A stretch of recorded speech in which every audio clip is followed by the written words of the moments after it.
Here we go.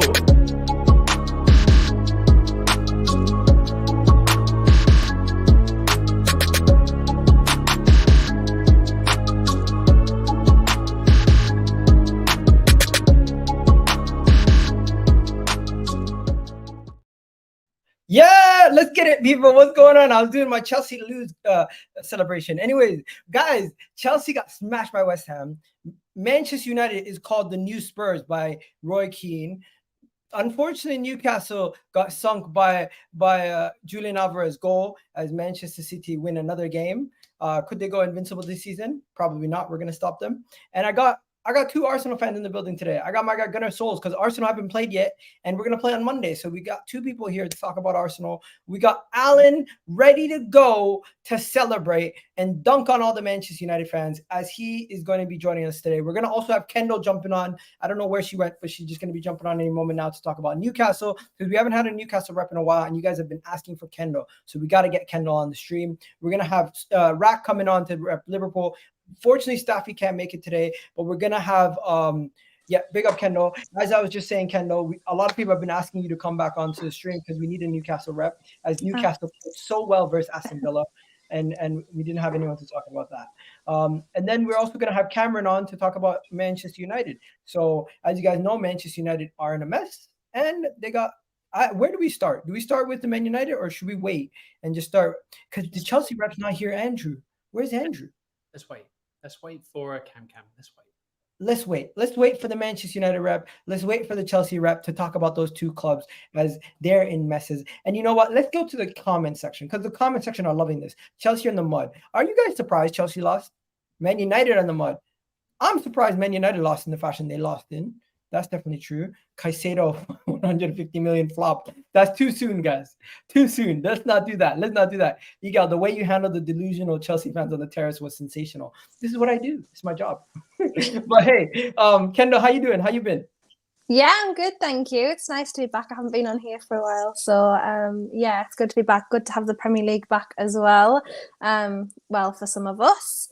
Probably all of us on here really at the moment, but yeah, I'm good, thank you.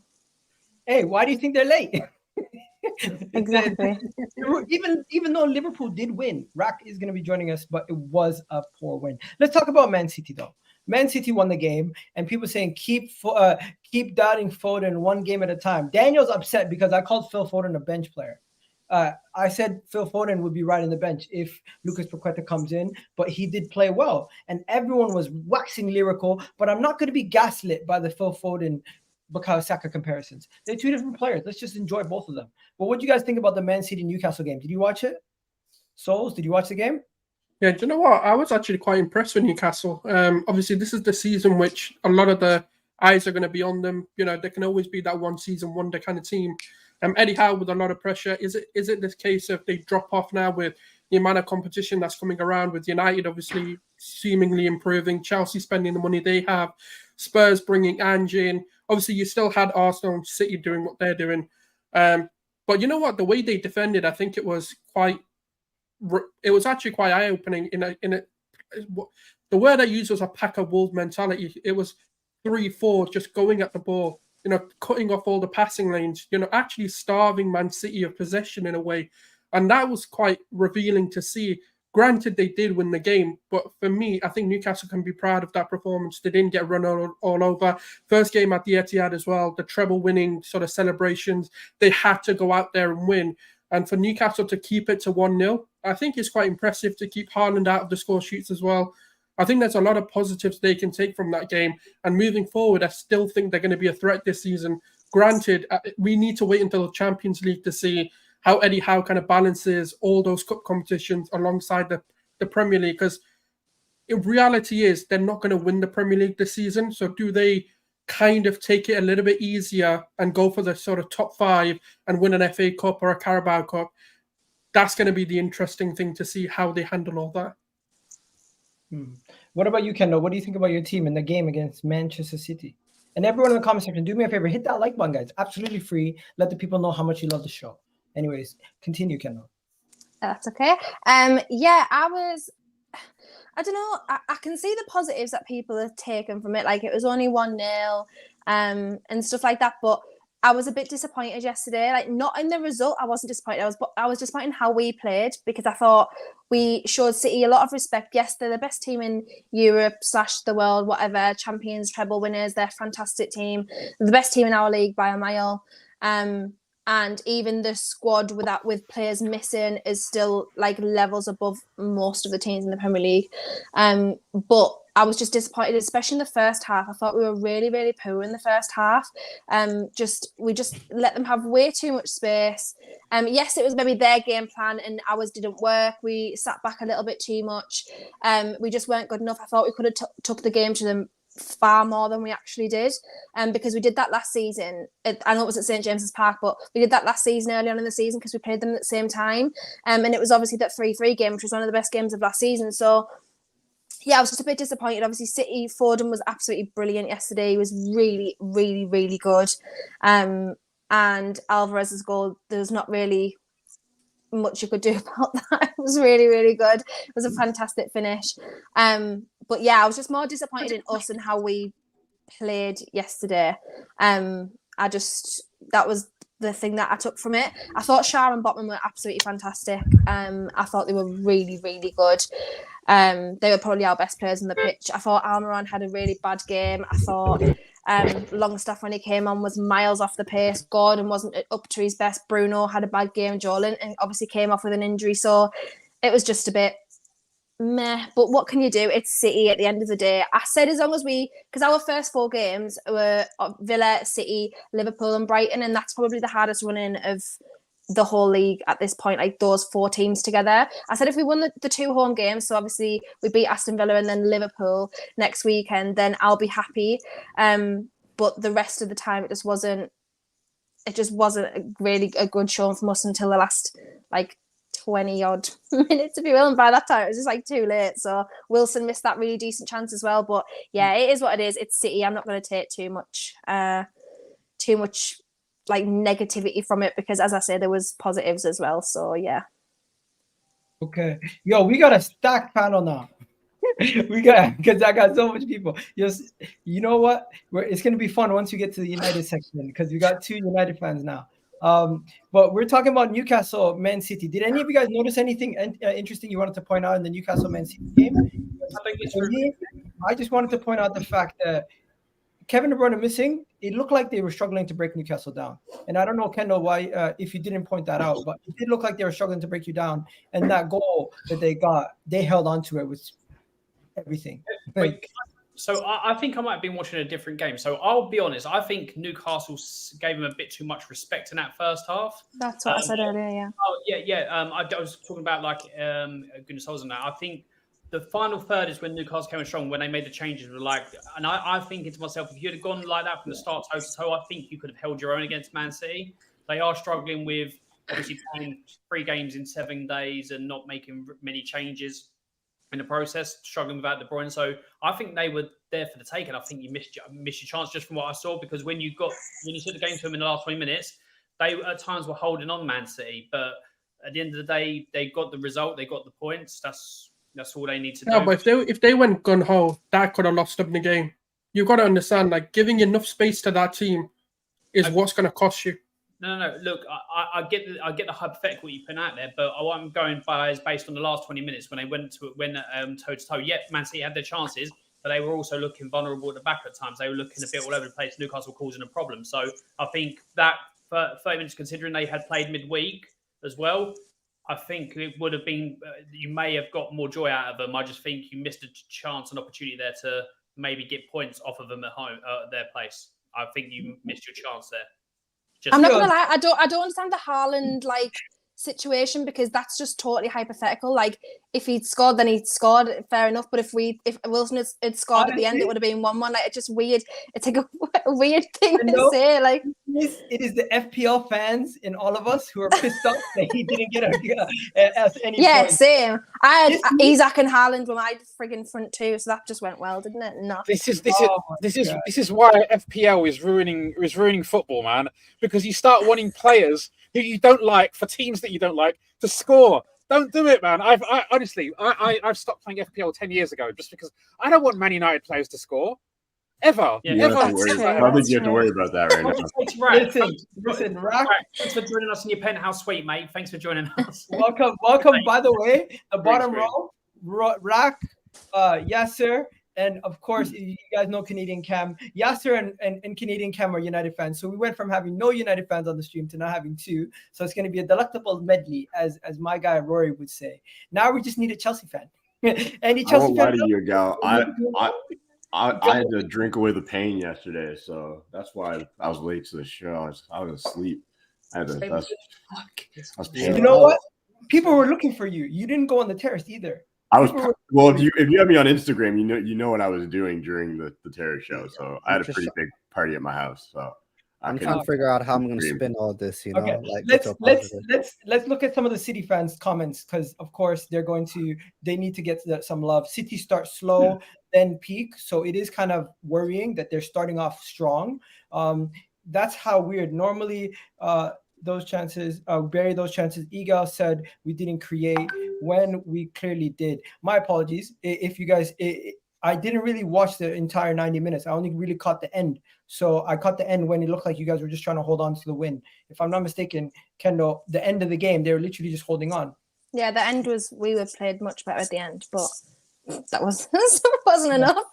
I can't really give a war trophy like the 20 minutes that we played at the end. Like. One thing I will say is though, I did see all the Foden hype and everything. Foden was brilliant yesterday. It was really, really outstanding. Good. I watched the highlights. He looked amazing. If I watched the full game, I'll probably have a lot more plaudits to say for Foden. But if I'm not mistaken, he got the assist to the goal also. So, Alan, you made a face. What was that? Oh, it's just my face. Sorry. He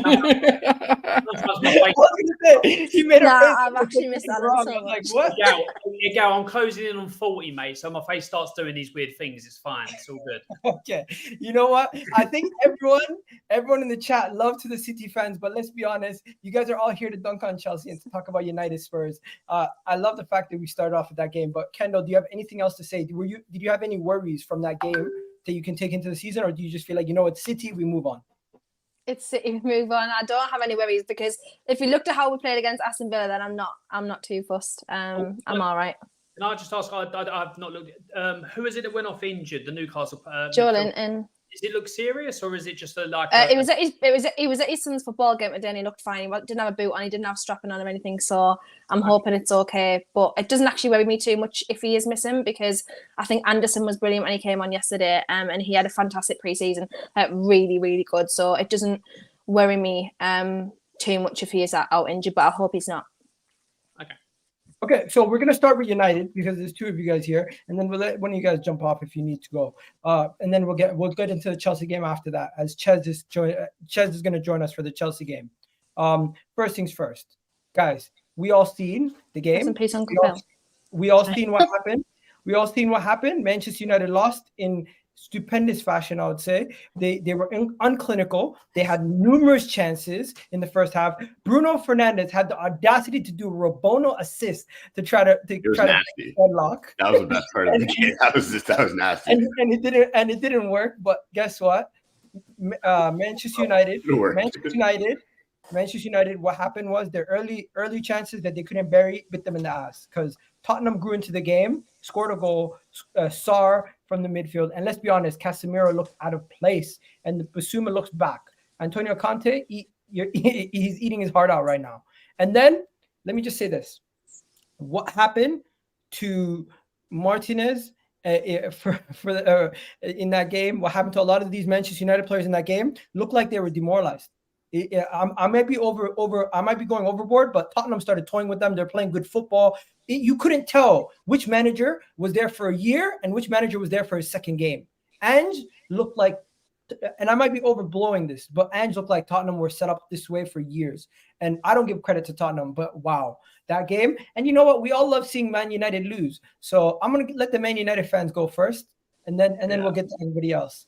I mean, yeah, you kind of covered a lot of what happened when it comes to us missing chances, right? If you think about if Bruno scores that header, it probably changes the complexion of the game a bit. not the whole. No, I'm not going to say the entire time. Like realistically, Tottenham played us pretty much all game.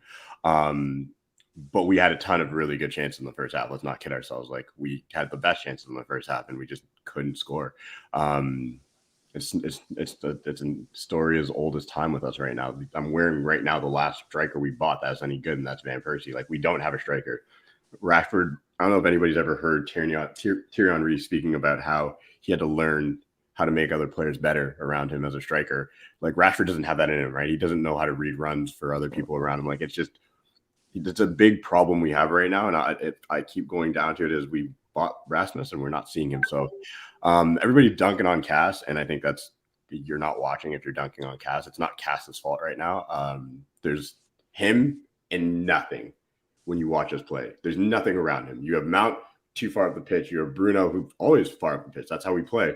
So yeah, this one's on the manager when it comes to the Mount thing. It's hard to see how that midfield three will work at this moment. I'm not going to, again, it's 2 games in. I'm not one of those people who are going to say, well, you could see these problems coming, blah, blah, blah. It's like we were shit last year for the first 2 games too. Ten Hag seems to do this. He seems to be a little stubborn at first. Everybody with eyes could have seen we should have tried Sancho at the false 9 and put Rashford on the left. I hope that we're done with this whole Rashford at striker thing and just let him play on the left. I don't care what we need to do.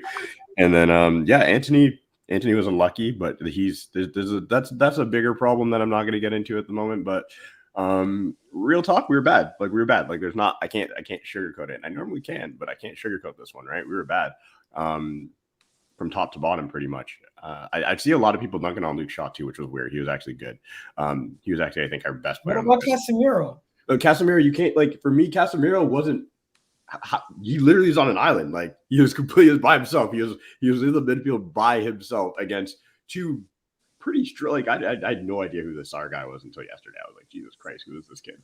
And bissouma. So you have 2 strong holding type midfielders boxing this dude in. Like every time he got the ball, one of them was on one side of him. It's like he had nowhere to go with the ball because Bruno's too far. It's not like Casemiro's gonna be spraying passes over dudes' heads and shit. He's by, like, I can't dunk on Casemiro right now because it's the way we're playing that's making him look this bad, in my opinion. Like I don't think he just all of a sudden became trash overnight. I think it's when you just look at the way we're set up.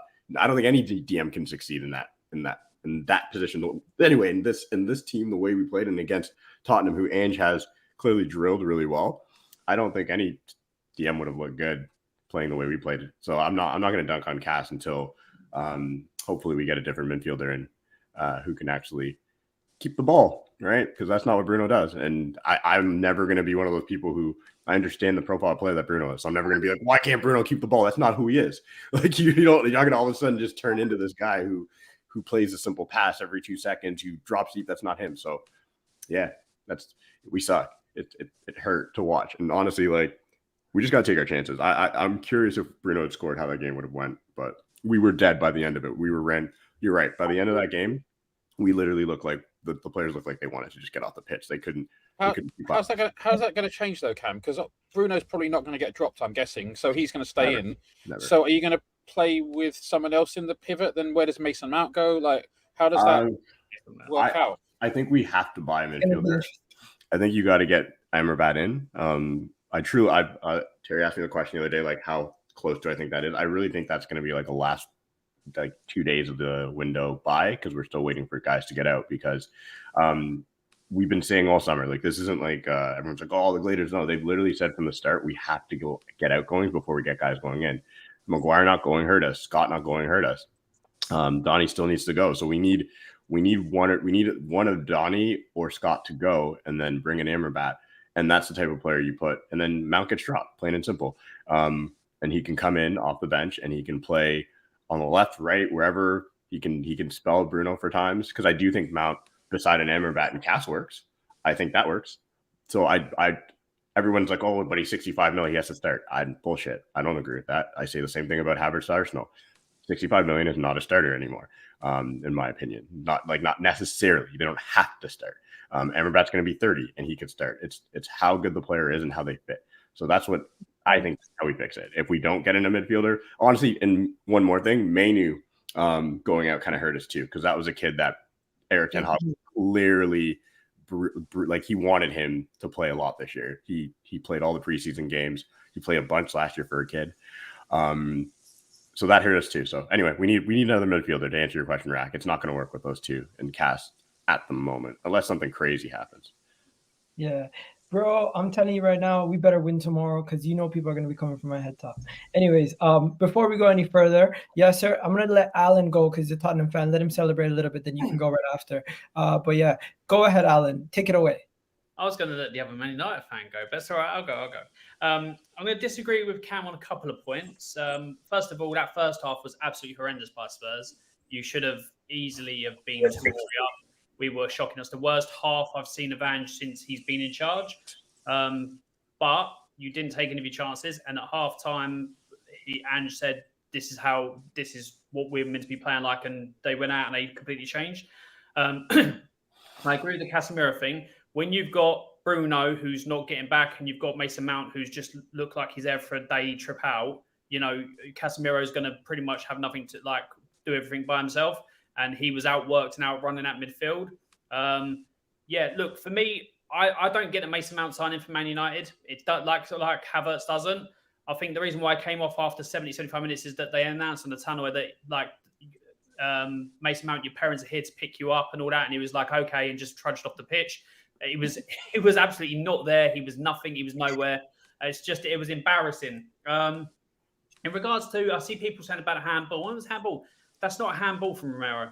I've said it about every single one. Okay, I said it about a thing that was going against Arsenal last year. Shouldn't have been a penalty.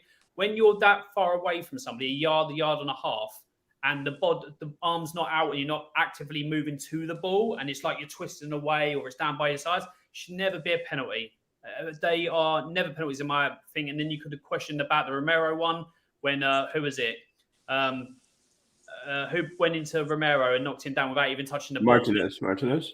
Even that, I said that's not a penalty. Romero just needs to he needs to grow a backbone. So I think the refs got all the major decisions right in that thing. Well, Alan, you'll notice I didn't mention the pen, right? Because for me, it was kind of like people in the comments. Yeah, I was just like, no, it's not a pen. But what I said about Spurs and what a lot of ex-Celtic fans and Ange fans come onto my channel and say is that people don't understand Ange ball. Basically, because it's in Scotland, people are like saying it's not going to work. They said when he gets you playing, you'll see the difference. You've gone from Tottenham under Conte to Tottenham under Ange in the 4 games. Everyone here was saying all these players were dead, and look at the type of football he's got. Bad players playing. When you get the players playing his type of football, I'm not sitting here saying Spurs are going to challenge for stuff like that. It's going to be a better season. I gave him credit for me, but we're still going to be a bit way off and all that. I'd say if we can get anywhere near 5th, 6th, 5th, I think that'd be a decent season for Spurs as a starting block. But the way we're playing, the confidence we've got with these bad players, just give Ange time to get his players in, and it's going to be for Spurs a positive manager. But Conte, for me, I'm sorry, he's won stuff previously, but as a manager now, his football is dead, it's buried. How you have a Bissouma type player like that, and you cannot do anything with him or find a place in his team for him to go and show what he can do is just ridiculous. Because you've seen Bissouma, I hate saying it, but he's like a new signing. Because the player you've got this season compared to last season is chalk and cheese. And Conte, I'm sorry, you're an absolute... In the way you do football now, you just need to pack it up, retire, go home, or go and play in a league that allows defensive play and all that like you do, because you're just a criminal for the way you restricted him. And Sarr, you never gave Sarr a chance, and look what he's doing. I'm happy with the way Spurs are playing. We're going to take some hefty defeats. We're going to play, because apparently Ange only plays this way. He's only got one type of football this way. So we're going to suffer some heavy losses, because when we try and go toe-to-toe with Arsenal, with Man City and all that, we're going to have teams. Yo, what are you doing, Ches? You're going to have Spurs are going to suffer some heavy losses, but majority of the teams we're going to slap. And one of these majority teams was Man United, because I'm sorry, Ten Hag. Yeah, he had a decent first season for you. He won you a trophy. I'm not taking that away, but I'm still yet to see the type of football that he played with Ajax, that he's playing with Man United. And how much have you guys spent with him there? you see it in spells with like, but Yeah. now you are seeing it in spells with Onana. Not gonna lie, like the way we're playing from the back, that's starting to come out. The problem is we don't have that connector in the midfield, and we don't have a striker. So it's really hard for him to play his type of football when he's always had at least those two things, right? You look at all his midfields; they've always been complete, like very complete midfields. So it's extremely difficult to call out his style of football when we don't have the players that he needs. Like we all know he wanted Harry Kane as his first choice. I mean, other than Bruno, he signed both your midfielders. No, but at the end of the day, he wanted Frankie De Jong, right? We know that. That was that. Yeah, but then you have talent ID and you go and identify a like-for-like replacement, not exactly. But Casemiro. It's extremely difficult to find like for like, right? So we had to find other players. So Casemiro was the right buy. No one's gonna say that was a bad buy. Look what he did for us last year, right? Mount so far not the right buy, and I think all United fans had said if Mount's our only midfield signing this summer, that's a bad midfield signing. So I'm waiting because if he gets Amrabat in, then you're like, okay, I can understand it, I get it, but I can't call out his style of football until I see Rasmus on the field, and until I see at least another midfielder come out, because we're not going to see that. We see it with the keeper, which instantly you saw it with the keeper, right? You saw it instantly with Onana coming in. Is like, oh, okay, yeah, that looks like how he played with Ajax, but they're still missing pieces. So it's year two. I'm not one of those people who I'm not a Chelsea fan. I'm not impatient. I'm gonna wait and see how things turn out. Like it's year two, yes, game two, but I think we'll be okay. I still think I'm not like oh, doomsday, it's over. It's just we do have to improve, and I think there's time for us to improve. If this is January, then yeah, I'll have a different tone. But like we had a bad game, we weren't good. But I think focusing in on we're not seeing Ten Hag ball and all that stuff. I still think it's early, because I don't think you can just adopt a style like Ten Hag ball in a year, even with the wrong players. Let me like Anthony can do his crop circles on the edge of the pitch like he does when no one's around him, and he can have fun spinning and swirling, but he's not impressing anyone. And Bruno Fernandes, look, I give him credit for the player he is, but if he decided for 1 second like that he's not going to go 2 minutes on the pitch without bitching and complaining to the referee, he may achieve more at Man United. But I'm sorry, the way he just goes like a kid the entire time. Oh, it's a foul. No, just get on and play the game. Man United, to be fair, most times and most things were absolutely embarrassing to watch yesterday. Spurs didn't show up until half time, and then after that, it was just like we were the better team. We were the team that were tipped to finish top four or press on like the thing was. But Man United, I'm sorry, you got a long way to go before you come. And I didn't watch the game. Sorry, I didn't watch the game, but I didn't watch the game. Didn't United, weren't they decent in the first half? Yeah, we created a load of chances. Anthony hit the post. Like Anthony hit the post. I mean, obviously, so did you guys. But Anthony's was like, it was one of those like very unfortunate ones. Like Porro's was a long shot, which different levels. Like Anthony's was truly unlucky when he hit the post. Like he did everything right. That was his actual best move. Onto the left foot, perfectly bang. It just was unlucky. Bruno gilt edge chance. It was a perfect pass from Shaw. Just him, keeper header, heads it over the net. Like there's a lot of bad. We had multiple things like that happen. So we were decent the first half. I don't think we were great, but we were decent. That's why I'm not too down, and I'm just like I'm waiting to see how we respond against some of the weaker teams. I don't think we're going to beat a good side right now with our current setup. Let's get Kendall in there, and then we're gonna let Yasser go, because I think Yasser is depressed right now, bro. Let's put a smile on, bro. What's going on? Put a smile on. Kendall, what did you think of the game? Because I was watching Never a Foul yesterday. You had a lot to say to Kaz about his team. It was a mid-off. I'm not gonna lie, it was just a mid-off. Same as the week before, Wolves and Man United mid-off. Like just again, like there's nothing really much for me to say. I think Tottenham look a lot better. I think I like Angela, and I think everything they needed in a manager post Harry Kane, everything like that is in Ange Postecoglou, and I really, really like him a lot. Spurs are a lot more positive, but again, I don't think, as everyone else said, I don't think they played that well. Like second half, they were much better, and they pressed a lot, and they were much more intense in the second half. But first half, they didn't. And yeah, I don't know what's going on at Man United. I said the minute that they sign Mason Mount, it's not a signing that is going to elevate them to the next level. It was just kind of not a depth signing, but like just a squad signing. It wasn't like the midfield maestro signing that they were probably expecting or needed. And and that midfield of Casemiro, Mount, and Bruno is just so imbalanced. They're really going to have to find a balance, or obviously if they don't get another signing, they're going to have to find a balance somewhere along the way. Obviously they're playing without a striker. Anthony I don't even know what he is at this point. Does anyone? I don't know what he is.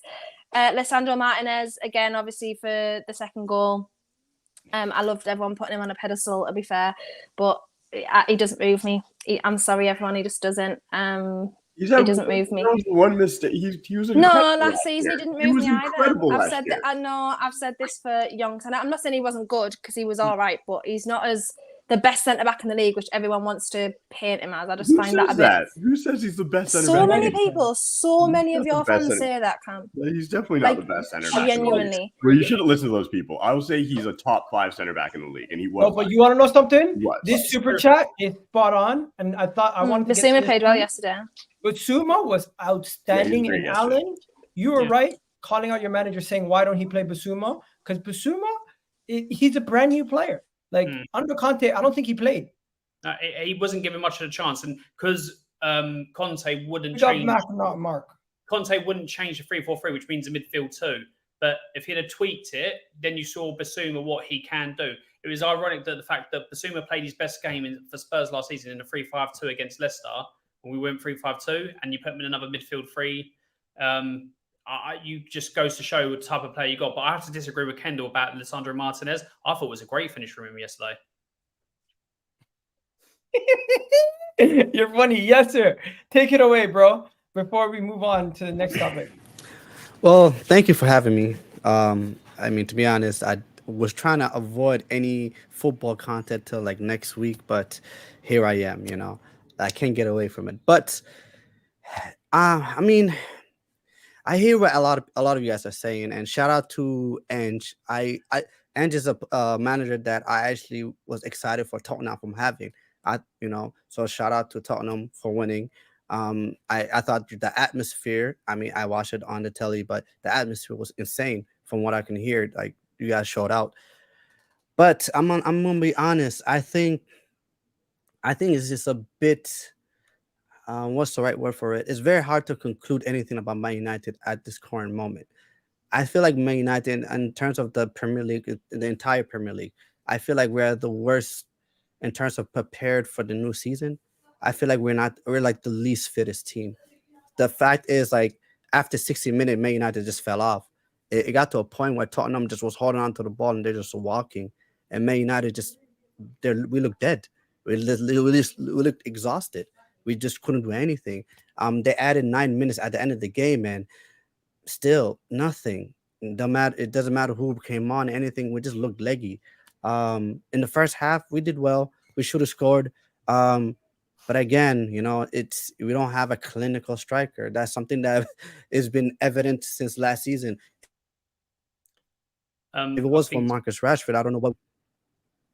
Audio is cutting in and out, but it's okay. Yeah. Continue. I'll just quickly say we don't have a clinical striker, but we scored 2. I mean, you didn't score 2. What about Ricky Richarlison? You scored 1. Oh yeah, Mr. Antonio, how many Champions League goals have you scored? Wilson, how many World Cup goals have you scored? So yeah, I don't know. With United, it's very hard to. And in the whole Mason Mount thing, right? I think Man United fans, we just have to face reality. This is a player that the manager really wanted. He went to his crib. He gave him the number 7 shirt. This is his guy. Like, he, at the end of the day, I do agree that with the fact that Ten Hag hacked his mic. That he's going to die on the hill of Mason Mount, because Mason Mount is a. I don't. Am I cutting in and out? Yes, sir. Your mic is bugging. Wallahi, it's cutting in and out. All right, I'm gonna come in and out then. I don't know what's going on. Ches, did you have anything else to say on United before we shift gears?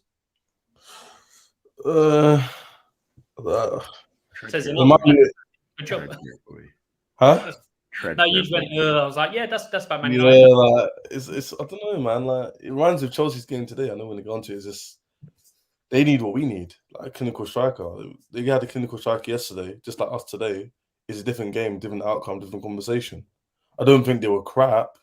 Second half, they let it go a little bit. Tottenham took their chances, but let's not overreact and say Spurs were the best team and they were played that well. Let's be objective. They played decent. They were better than Man United on the day. Alan Shakin said. And Man United have a lot of gears to go up, especially if they're trying to be, they must be in and around the top 2, top 3 teams in the league. So I don't know, man. Chelsea, Man United, I'll put them in the same bracket where it's like, I know they've got a year ahead of us in terms of a manager, but it's very much unknown what they're going to be like this season. And it's too small for sample size to say they're going to be challenging it. And you can't at the same breath say Man United are crap and they're not going to get better on Mount. No, but you know what you can say though? Roy Keane was basically saying Man United are the new Spurs. And his point in that was they're the new Spurs in the sense of the way, was he saying the way they play or the fact that they don't finish off teams or what is it? Like, what was... What? Basically, because they've not beat any of the big 6 teams away from home in the last year. So like the only one out of 9, they've got 1 draw against Spurs last season. The rest they've all lost. So that's what it was referring to. That's all Ange needed to say when Man United showed up was, guys. Yeah, but Alan, the thing is, I hear what Roy Keane's saying. Yeah, it's United. They didn't finish that far behind Arsenal, in my opinion. Performances, yes, but points-wise, not. So, bro, I still think if Højlund does well, Man United is a better team than Newcastle, bro. Sorry, I don't think Man United is a better team than Newcastle. We'll find out. Right now, they're not, but at the same time, like we've got to be careful the action we talk. Like, I think what Chaz is saying, I agree with Chaz is saying. Chaz is making a good point, and I never agree with Chaz, but Chaz is making a very good point where it's like we can't. It's such a small sample size. Like last year, we did the same thing with United. We were like, oh, 2 games in, we're crap, we're trash, and then bam, like we took off. I don't think he's played particularly well last season though either. Do you know what I mean? Like the football wise, I don't think it was like really, really good, obviously. No, you're not wrong. Like, but I'll put it this way: I'm one of those fans who I don't care in a sense. Yeah, like, of course. I want us to play good. I want us to play saucy football every now and then, or whatever. But win. That's me. Yeah, like I'm very much for sports. Win. I don't believe in this whole like me and Staffy get into it all the time over. Oh, we can't. We look bad, and I'm like, but did we win the game? Cool. If we won the game, be happy. Like that's where I draw the line. So you're right. We didn't play amazing football last year, but we always found a way to win. Which is a testament to what the manager is doing in training. Up on the roads. So if we do that again this year, cool. I'm okay with that. I don't want Ten Hag to force a style on the players because that's what happened last year. He tried to force a style in the first 2 games. We couldn't play it, and he had to figure things out. So I think he's going to have to figure things out again, and I think it's too small of a sample size for us to say, like, again, I think Newcastle is a really good team right now. I don't know if they're better than United yet. They could be, but I need a couple more games to watch. I left like Liverpool. They got their shit going on. I don't know if they're better than United at the only teams I can say right now, unequivocally in the league that I think are better than United are Arsenal and City. That's it. Those are the only 2 teams I will say right now that I truly believe. Even though Tottenham beat us, I still think we have levels to go, and we'll see in a couple weeks where we stand. Because I could be back on the show saying we suck and we're going to struggle to make Europe. Well, wait. Chelsea are not better than us? Chelsea is not better than us. They spent $1 billion, though. They're not better than us? Doesn't mean they're better. They have to prove it. And I think Chelsea will get, like, I guess we're going to talk about Chelsea. Yes, you're trolling today. What was the point of spending the money? You can't do that today. No. What was the point of spending $1 billion, though? If they're not, to not be better than United? Spending money doesn't necessarily make it better. I know a guy wants to jump there. I mean, I'm just saying, man. The thing is, for any of these teams that I would say Newcastle are better than United as well, from what we've seen anyway. But generally speaking, for any of the teams that are kind of in transition, whether it's a complete team in transition or even components like Liverpool, for example, it's too early to say. It's just too early to say, and maybe the odd addition may come in the next, in the next kind of couple of weeks or whatever's left in the transfer window, and that make a difference as well. But it's too early. Okay, I'm just going to throw these questions to Yasser because I think, Cam, you've said a lot on these topic. People question Bruno. They say you can't win with a leader like Bruno. People also question your midfield, saying your midfield is one of the poorest midfields out of the top 6. Tottenham's midfield is better than you. Chelsea's, even Liverpool's midfield right now with Endo and no real other big name DM, I would say is still slightly better than yours because it's more balanced. I don't think you guys are going to get far because your midfield and your attack still hasn't shown that it can score enough goals consistently. So are you starting to get extremely worried? Yes, sir. You know, I'm not worried. I'm just chill, to be honest. Like, this is the beginning of the season. We had 3 more points than we had last season. For me, that's progress. Like, last season we had 0. No, I I'm love gonna the be spin. honest. No, I'm honest. Like, it is what it is. Like, we just, in my opinion, we're just not prepared for the season. So I just have to wait and see, because because here's the thing: it's Man United. People are gonna be reactionary. Rival fans, you guys look at the Liverpool fan just chilling right now at his penthouse. Like, this is what happens with United. We lose a game and everyone is coming at us. So I just feel like, as United, I'm gonna be chill. I'm gonna see, because if we go to the Emirates, if we go to Arsenal, we beat you guys. I mean, what are we gonna say then? So at the end of the day, we just gotta chill and just gotta wait to see. And I feel like I'm gonna give United the first 5 games and see what's going on. Bro, you better win, or else it will be 20 games where you haven't won against top 16. but Shit. hey, but I'm just Either saying, way, you lose. You're Arsenal, right? You're supposed to win the league. Arteta's the best manager of the league, right? You guys have the best Hey, we still gotta Bukayo do the Saka best. star boy. So at the end of the day, we're not expected to beat Arsenal. You're not going to beat us. Anyways, Hold on, we'll come get on. there when we get there. I'll just quickly come back at that, because obviously you're saying that they're not meant to beat you because you're challenging for the title. But people were basically saying from Spurs, oh, poor players, new manager, going to be awful. Lost Harry Kane team, you're going to be this, that, and the other. And you came to us and we beat you. So you can't use that as an excuse. Come on. Spurs always beats Man City and they win the league. So losing to Spurs, is that a really big deal? Like, Spurs, you just spoil the party. That's what you guys do. If you want, I can give you tips on how to beat City if you come back. But City still win the league, though. Like, I don't think. I mean, yeah. You know what, guys? Guys, let's end off this segment. We're 42 minutes in. We still haven't spoken about Chelsea getting smashed. But Yasser, I appreciate you jumping on, my guy. I'm gonna let you go. You have a good one, bro. Big up. We're gonna continue the show. Back to vibes from the 6. No more vibes from the 8 or 7. Let's get back to it. And we still don't have a Man City fan, but hey, Kendall's replaced them. Let's go. First things first, guys. Enough about Manchester United. Enough about Tottenham. I just want to ask you guys one question before we go any further. Midfields right now in the league, out of all of us here, where do you rank your midfields? I personally say I have the best midfield. Martin Odegaard, Partey, Declan Rice. Anyone think they have a better midfield? Oh, better than City? No. We're not including All City. right. Just us here. So Tottenham's would be Bentancur. I nearly had a heart. Tottenham's would be Bentancur, Madison, Bissouma. Yours would be Kendall would be Tonali, Bruno, and what do you call it? What's the Brazilian guy's name? Joe Linton. Manchester United, Mount, Casemiro, and Bruno. Chelsea, Enzo, Caicedo, and who else? And Kunku or Lavia?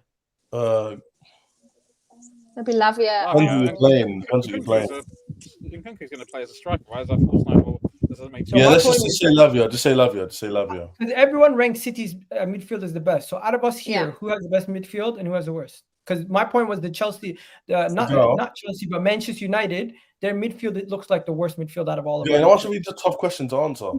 I think it's better than Liverpool's at the moment. Calm. I was about to say, I think it's really difficult to answer that question, yeah, because the only team we've actually seen have all 3 playing consistently is none of them. Yeah, it's true. So like how was just you know what I'm saying though? How was just answer this question? Like, yeah, but we've only played 2 games. But, I mean, like none of our midfield, no one here has had a solid 3-player season. Look at that list. None of them. So Casemiro, Bruno, Mount, Lavia, Enzo, Caicedo, Rice, Partey, Odegaard, Bissouma, Bentancur, Madison, Endo, Szoboszlai, McAllister, Bruno, Tonali, Joe Linton. So you ready? Look, Egal, yours is much more a known quantity than any of those, because all of your guys have played in the Premier League and have performed well. Lavia, Enzo, Caicedo, that has the makings of an incredibly good midfield. But obviously, Enzo played half a season, Caicedo's played, and Lavia's played, but not together. Liverpool's, only one of them has ever played in the Premier League before. So, and the other guy came on for 15 minutes yesterday. So, it's a difficult one. But your paper, I'd say Arsenal's looks the strongest right now. For sure. I would say United is the weakest based off of. Arsenal is definitely the strongest, but I'm having Spurs up there in the top 2, maybe even top 3, and I'll tell you for why. We know what Bentancur can do because he was bossing it before he got his ACL. If he comes back and plays the same, the way it was. Still got a top player on our hand. Bissouma, you saw what he could do at Brighton. Now he's doing it for Spurs. Now he's actually got game time and been played in the right formation for him. And everyone knows what Madison can do. He's done it year in, year out for Leicester, and he's doing it at Spurs already. So it's early days. And if that midfield continues at the way it's doing, then yeah. Do you have yours over Chelsea, Newcastle? At the moment, definitely over Chelsea at the moment. Newcastle. What is Alan talking about? What is this? No, I'm interjecting you. Let me finish my point. No, Egal, I can't have this. Okay. No, but I think Spurs is definitely top 3. No, but Egal, Bentancur, I'm Madison. going to debunk this. Okay, over yours at the moment. What do you mean at the moment? At the You moment, played 2 they're games. going based on what you've seen, and yours is just going. No. Alan. The question I had for Egal was. Lavia I rate, but he's just coming to that Chelsea team, so you don't know about him for Chelsea. Alan, let me just say something. Yeah? Enzo, people saying baller, but most Chelsea fans were slagging him off last season. Come on. Egal. Let me just debunk Alan's point because he's excited. They won I want to see where Kendall ranks hers. All I'm saying is, are we ranking this off names on paper, or we've seen of what we've seen from the players play? Because if we're saying like names on paper, then it's very easy to rank it. If we're saying based on what we've seen from individual players, we know. What are you ranking it by? You want to know something? There's no parameters on how you as an individual rank it, but personally for me, this was my rankings. And people, don't kill me. Cam, close your eyes. Rack, close your eyes. I had Manchester United last, Liverpool second last. I had Newcastle fourth because I just felt like Joe Linton, Tonali. Oh, people underrate Joe Linton, man. I just rate Bentancur, Madison, Bissouma third, even though they're Tottenham. I hate Chelsea, but I put them second because of their potential. And Arsenal, because Kendall, what you said, there's such a proven commodity. I think it was Rack actually who said it. There's such a proven commodity. I put all 3 of them there first. So maybe I'm biased, but that's what I mean. So the thing about this is that like at the end of the day, I don't think at the end of the day, like when it comes to when it comes to Mount, like I'm not convinced he's going to stick to that midfield, right? So like if that is the case, then yeah, we'll probably be the worst midfield. But if you look at the midfield that played all of last season, where it was Eriksen instead of Mount, we didn't lose a single game with those 3, right? So it's kind of like it's a hard exercise. It's a very hard exercise for me to judge, especially when you look at right now putting Spurs ahead of I think Bruno G and Tonali are so much better than the other 2 players that it's like I don't know if they're a better midfield until I see what happens with their third player. He's hurt, that's why I'm not. But like in my opinion, Tonali and Bruno G are way better than Bissouma and Madison. That's just my opinion. And that's cool. That's why I said second or third. Yeah. Because if people want to put Newcastle, because obviously Bruno, we know what he can do. Joe Linton's kicked on and literally gone from a forward that weren't working at Newcastle to a great, like he's playing really well in midfield. And who's the other guy, Tonali, who's just come in, who we know what he can do, but we're waiting to see him, and he's doing all right in the Premier League, but he's going to progress and get better. So I can easily put them there. But we're judging on what we've seen. We're not based on names because Chelsea are like playing the game like it's FIFA and spending money and just getting, and you got the names, but it's got to see whether it works or not, my friend. What do you mean? Caicedo was the best midfielders in the league last season. Lavia was on the bench. I just want to say, Kendall, Rack, where do you guys lie with this? And does everyone agree with me? Man United last. Go on, Kendall, you go first. As we've said, it's just so hard to judge because pretty much all of these, obviously, bar like Tottenham, because obviously they're all Premier League players, bar Arsenal, they're all Premier League players who've actually played in the Premier League before, and obviously Man United, they're like such unknown entities that you don't even we could actually have the worst takes ever when we do this list now. Like in like 3 months' time, someone will be like dropping it like, oh, look at you said such and such was third in this list and they're like so crap or whatever. But just right now, just based off a mixture of potential, a mixture of what we've seen, a mixture of the players that I like, I think I would just obviously go Arsenal first, just because Arsenal are like the best team out of that lot there. Obviously, Man City first, obviously, but just for purposes of this conversation, Arsenal, Newcastle, Chelsea. No, Arsenal, Newcastle, Tottenham, Chelsea, Liverpool, Man United. That's mine. Ooh, you got Tottenham ahead of thing. Right? Yeah, because I really like James Maddison a lot, and I really liked Bissouma as well when he was at Brighton. So Amrabat hasn't joined yet. Once Amrabat joins, we can have a different conversation. So I'm just going to talk about Liverpool's midfield because the rankings are kind of irrelevant. McAllister, I think he's going to be a very good player. He's good on the ball. He's decent in the tackle. He's hardworking. He's cultured. He can beat a man. He can pass. I think he's going to be a very good signing for us. I can see him fulfilling that kind of Genie Wijnaldum role and doing it very well. And Szoboszlai just looks very good so far. I mean, yesterday he was just playing little passes here and there, beating players, playing little through balls, not splitting through balls that split whole defense, but just playing small through balls that take a man out and that get you on the attack. And I'm very encouraged by his impact. Endo is a complete unknown quantity, but if we can get a competent defensive midfielder in there, I think we'll be in good condition. We will see. It's still early days about our midfield, but those certainly Szoboszlai and McAllister I'm very encouraged about. Okay. And you know what? Enough about that. Let's get into it. Chelsea got smashed by West Ham, and Chelsea in the mud. Chelsea's in the mud. Nah. Let's get it, Ches. What you saying? Talk to me, bro.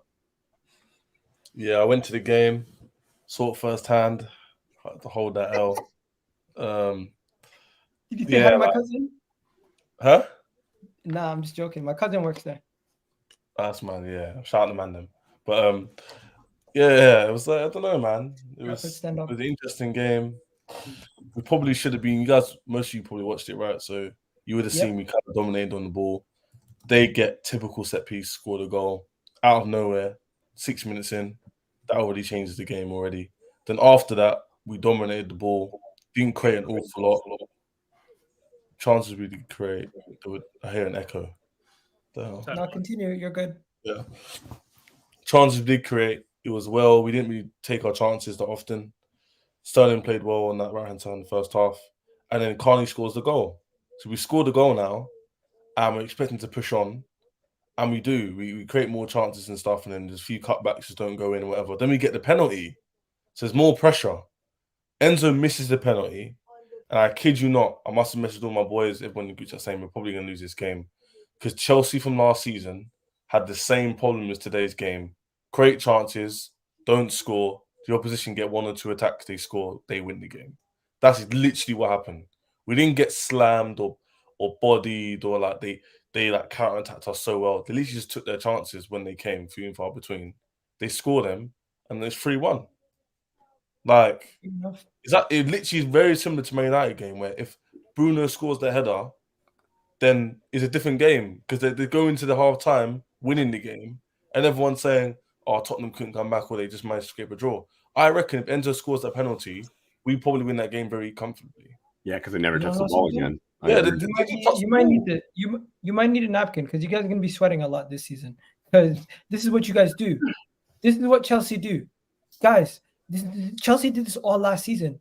They create all these chances, but against teams that set up defensively, they don't really capitalize. They don't have that bagsman, and they always needed another striker. I'm not going to say anything that Ches hasn't already said, but one thing I am going to say is you can boss the midfield as much as you want. You can dominate the teams, the smaller teams, but they don't even want the ball. They don't care about possession. They do what West Ham did today. They will get a jammy penalty. They'll get a goal on a counterattack, and they'll take the 3-1 victory and leave with the 3 points happy. They don't give a shit about the possession. They don't care about the performance. They just care about the result. Where Chelsea, they're still early in the process. There's going to be a lot of inconsistent performances. And as Pochettino has said, they have a very inexperienced squad. They have a team that they're trying to rebuild the whole team, and we haven't actually seen the whole team yet. So it's too early to judge the whole team. But from what we've seen, the same similar mistakes are happening.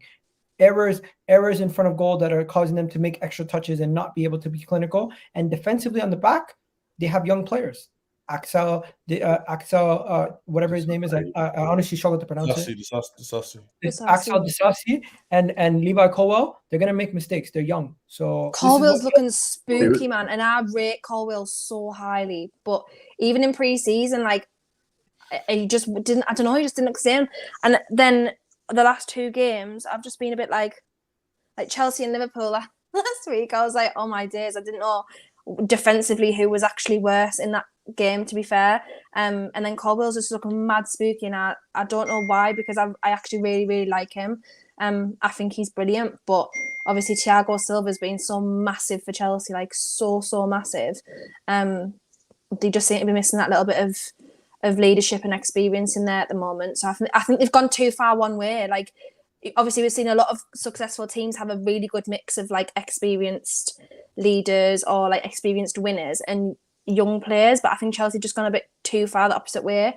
Obviously, with the rebuild and stuff, they've brought in literally mostly young players. There's only like who play consistently. There's only like really Sterling there. Obviously, Reece James is injured now. When Reece James is captain and he's like your second most experienced footballer on the pitch, like that's, I think that's worrying to me. Like, if I was obviously looking at the outside, but I do think they'll be fine. I think Pochettino will make them fine, and they'll play well. They've showed some nice stuff, but again, they just need a.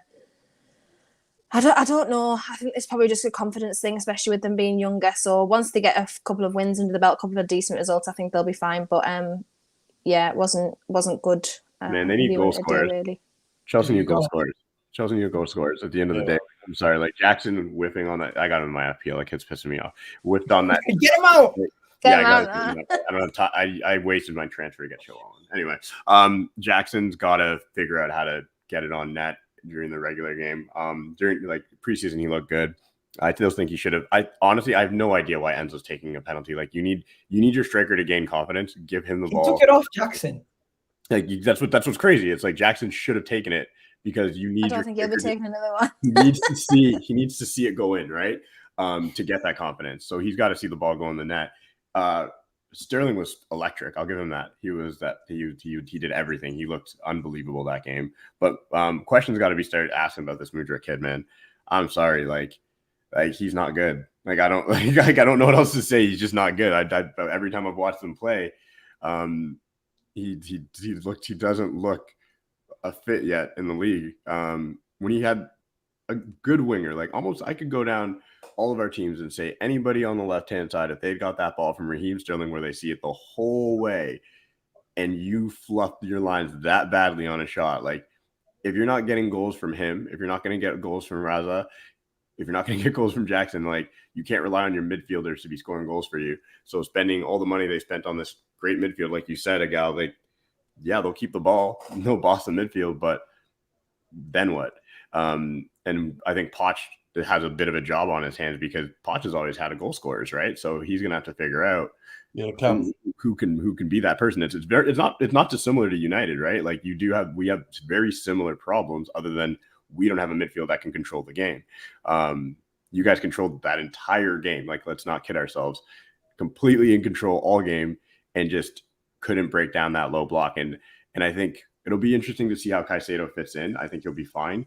But even seeing him get bullied by Antonio, I was like, oh, bro, that can't be happening. Not at 100 million. Like, now your levels are different. You got to be. Sorry, Cam. This comment cannot be real. Enzo Fernandez has only won 3 games so far in his Chelsea career. That can't be real. It can't be possible. I don't know. It might be. But, anyway, let's just move on from that comment. It's a bit ridiculous, to be honest with you. No, but let me ask you this, bro. We're on the terrace. Obviously, a lot of guys were triggered by my points. Am I not making valid points defensively? Egal, you're also trying to trigger me. Okay, maybe my delivery is spicy, but it is what it is. Let's continue. Guys, be honest. Is Chelsea's defense look like because they have younger players that it might be a little bit more exposed than last season, or is it too early to say that? Is Chelsea's attack? Is it too early to also say that Chelsea's attack has not improved from last season? Can we pause here? I want to go back to Cam's points he made. I think Kendall made a few. We spent money on our midfield, like the defensive side of it, because last season everyone said if Chelsea had a DM and a striker, we wouldn't have finished 12th. It's true. So we spent a lot of money on our midfield. One random caveat point I have to put in before I forget it is we are spending money for the future. So when Kendall said this season it's going to be up and down, she's not sure. That's fair. When you said that on the terrace ago, that's fair. Like, this season it might not work out to be first place. But let's be honest, we as Chelsea fans know that. Rival fans obviously expect us to be first and second because we spend $1 billion on a piece of paper. But in reality, it doesn't work like that in football. You don't just spend $1 billion or 500 million in one summer and then go, yeah, well, I don't really care about the rules. Chelsea better win. In the same breath, also say you guys are young players that can't gel and you need a bit of leaders in your squad. So that's what I'm saying. We expect to be like challenging the top 4 and top 5. Rival fans expect us to win the league. So if that's the standard you hold us at, then we're always going to be laughed at. You want to know something? The standard I hold you at is that this Chelsea team this season, they're not going to win any trophies. They're not going to finish in the top 4. I think what I'm going to say is this Chelsea team is going to be extremely inconsistent, but I'm holding the fans accountable. The Chelsea fans were unrealistic being delusional. No, because there's Chelsea fans who told me Caicedo comes in. We just stole him off Liverpool. I'm sorry, Rack, but after that moment, they were celebrating like they secured top 4. Every single one of us here, when they got Caicedo through the door and Lavia, did they not all unanimously as a fan base say, you know what, top 4 set, we're in it? Yeah, but guess what? I still think we can still make top 4. I think Tottenham's a better team than you. I think Newcastle's a better team than you. Arsenal, Man City, and arguably even Manchester United and Liverpool are better. I'm going to get annoyed now. I'm going to get triggered. Stop being reactionary with these stupid takes. No, but better than Chelsea. Bro, it's ridiculous to say they're all better than you. When I ask you clear questions, it's well, maybe. Okay, ask me any clear question. I'll answer with one word. Huh? Ask me any question. Let me. I'll ask towards the end of my point, innit? What I was going to say was, we still need to buy an attacker. Like, if Christopher Nkunku plays today, we probably win that game. I'm not going to lie. He's a bit more clinical. We've lost him through injury, and everyone just forgets that. If we get another attacker in, like Kudos or whatever, I don't think it'll be as bad as everyone makes out. We spent a lot of our money on the defensive side of the midfield, which we needed that, innit? But let's not say, Chelsea spent all this money. We haven't actually covered the attacking areas that much. We still probably need one more attacker. I know it's more money. It probably goes over 1 billion spend, but we probably need one more attacker. Cam said it. You said it, Egal. Kendall said it. We need one more attacker to actually compete and get top 4. My question to you was, like I said in the terrace, after all this chat, where are Chelsea going to finish? Because you seem to have a lot of definitive. I said 6th or 7th. What do you mean 6th or 7th? Where are we going to finish? 6th or 7th then? 7th? Bro, I'm giving you a range. I'm saying you're not going to be the team. You're not going to be a Champions League team. That's my point. Does it really matter if you finish 6th or 11th? I have Chelsea out of the top. What I wanted to hear was we're not going to make Champions League. That's what I wanted to hear. That's my point. Okay, you're not making Champions League. Fine. Cool. No. Okay. Do you think that you will, Chaz? One second. Are you better than Newcastle? I don't think. Manchester United, Tottenham, Liverpool, or Gareth, Arsenal? You know the problem is? Everyone's judging us and looking at us from last season's lens. The exception doesn't make the rule. That was an anomaly. That doesn't happen. Chelsea usually make top 4. So what people are going to say to me is, yeah, but you got a new team and they're all young players. You want to know why I think you play today, Cam, probably won't start most of the league. No, I know, it's but I just want to say, so the reason why I think any smart fan believes Chelsea probably won't make top 6. I mean, top 5 or UCL. No, is because if you're watching the other teams at the moment, you can't see where they fit in. Big expense. So the reason you can't see where they fit in, and I mean that in a sense, like I watched Newcastle the one game. I didn't watch the City game, and I was like, oh shit, okay. I was always one to listen. I've been hard on Newcastle last year. I was like, this is a flash in the pan. They're not going to be able to keep this up. I'm not ashamed that I said all that because I truly believed it. I watched their first game and I'm like, shit, they look good. They look really good. I've always actually rated anyhow. So you're not going to hold on. Let me get to my point. One second. Let him finish, and then we're gonna welcome. Yeah. Big up everyone from that jumped over from Big Six Bands. Big up my guy Mons and everyone over there. I appreciate all the love. And guys, do make sure you hit that like button because we got 330 of you guys in chat right now. Get us to at least 250. That shouldn't be hard. Let's not have a Chelsea conversion rate. We're talking about Chelsea, by the way. So real quick, and I'll finish my point real quick. I've now watched a Liverpool team who's still going to figure out how to win games. They still have too much talent and they're still better than you when it comes to talent per talent, like just their top end talent. I watched, and then this is the other kicker because I don't think anybody else. I think United's going to finish in one of the top 5 spots. So City and Arsenal, right? So those are 5 teams that I think are locked in. But there's one team that I watched. I didn't watch the Liverpool game most of it because I was watching Brighton. Brighton looks awesome. They look great. They look really good. And that's a continuation from last year, right? So they look like you guys with guys who can score. That's the difference. They control the hell out of games right now. They look, the chemistry in that team, everybody knows what they need to do. And you had Enciso come in for his first game and just ball out, right? They dropped out Pedro. The fact that they changed the team up so much, in my opinion, and they still looked ridiculously good. I don't see how Chelsea's better than them either. And that's why you guys, I think, are still going to be stuck outside of that top 6 for a bit until you get those players in. I don't think there's anything wrong with that. I think as long as you recognize it, you say it, you need it.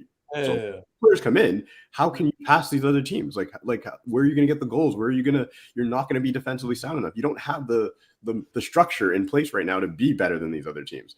And that's just my opinion. I just want everyone right now. I'm going to defend Chelsea in a minute, but whoever's before we defend Chelsea, what do you guys think? Because Chez asked me a direct question, and I said outside of Champions League. Do you guys think Chelsea could finish as one of the surprise us and end up finishing in the top 5? I think they can. I think top 6. I reckon they could.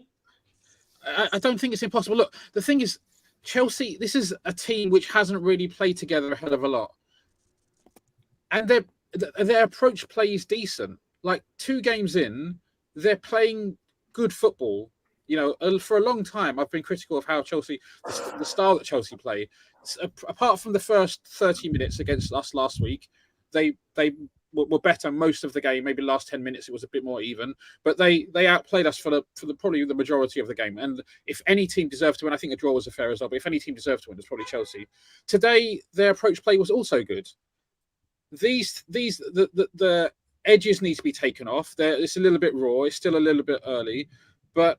And what I'm saying is, I don't think it's beyond the realms of possibility that they can start developing. I think Nicholas Jackson is a handful. He's a good technician. He's fast. He's going to stretch defenses. He's strong. Yeah, he's a little bit raw, but we've seen some players come in raw, and within a few weeks they've adapted fully. Who knows? I'm not writing Chelsea off out of finishing the top 5 just yet. Fair enough. Do you can we speak about one guy, Mikhailo Mudryk? Anybody have anything to say on him? No. I have to say about Chelsea, but you haven't asked me yet. So all that Mudryk doesn't look good so far. I don't know. A pre-season, apparently, from what I hear from Chelsea fans, from my Chelsea fan friends, he was decent. But from what I've seen on the pitch, it isn't Chelsea career. What? No, he's bigging me up, isn't it? So shout out my man. Fair enough. Look, go ahead, Alan. Take it away. To start with, Chelsea have spent £1 billion and they need another attacker. It's actually literally quite piss poor investment. I'm not going to lie.